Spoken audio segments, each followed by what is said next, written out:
এখনো শীতকাল, মানে রেইন লিলি সাধারণত হচ্ছে বর্ষার সময় হয়, কিন্তু এখনো এতগুলো কলিয়েছে। এই একটা, এটাই নেই, কিন্তু এটা অনেকগুলো কলিয়েছে।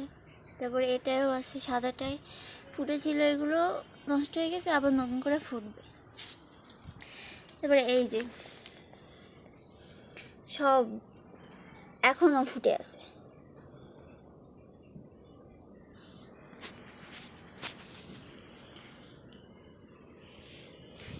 চারটা টবে হচ্ছে রেইন লিলি দেওয়া আমার।